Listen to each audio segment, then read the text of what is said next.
What started as curiosity became something I'll never forget. When I think back on it now, it all began with a simple question. One that didn't seem out of place at the time, but one that would lead me down a path I never expected. I was always the kind of person who liked to explore, whether it was books, places, or ideas. Curiosity wasn't just a passing emotion for me. It was a way of life. But I never thought it would take me where it did that summer. It started with my best friend, Michael. He had just moved into an old Victorian-style house on the edge of town with his parents. The place had character, tall ceilings, antique furniture, creaky wooden floors, but it also had something else. Something you couldn't quite name. Something that made the hair on your arms stand up when you walked through certain rooms. I remember the first time I visited. Michael laughed it off, saying it was just an old house with bad wiring and drafty windows, but even he couldn't hide the way he avoided the attic stairs. I noticed it right away. "Why don't we ever go up there?" I asked, pointing to the narrow staircase hidden behind a faded curtain in the hallway. Michael shrugged, but not convincingly. "My dad said it's just full of junk. Nothing worth seeing." But that wasn't good enough for me. Curiosity had already taken root. The more he avoided the attic, the more I wanted to know what was up there. Eventually, he caved. "Fine," he said one afternoon.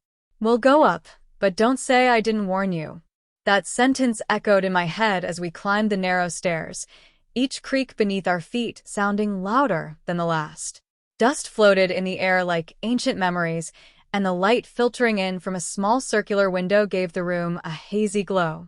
At first glance, it looked like nothing more than an old storage space.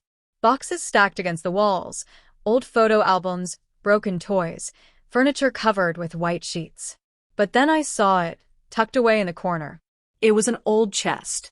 Heavy, ornate, locked with a rusted metal clasp. We looked at each other, silently daring the other to open it. Michael grabbed a screwdriver from a nearby toolbox and pried it open with more force than necessary. The lock popped with a sound that made us both jump. Inside were papers, photographs, and a small leather-bound journal with initials engraved in the cover, H.W.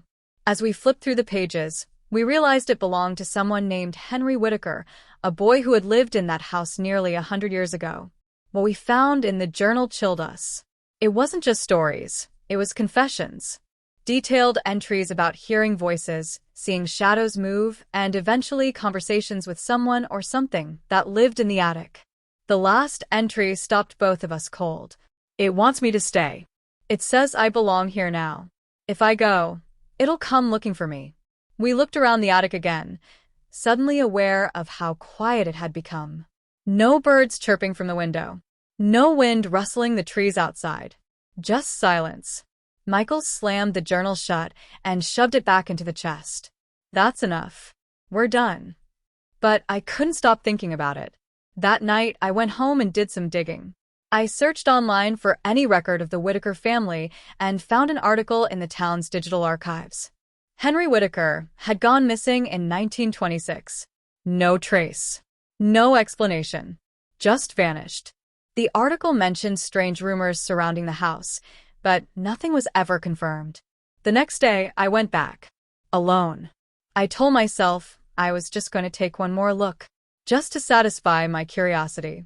The attic was darker than before, as if the shadows had thickened. I took the journal with me and flipped to the last page again. I don't know why I started reading aloud, but something compelled me.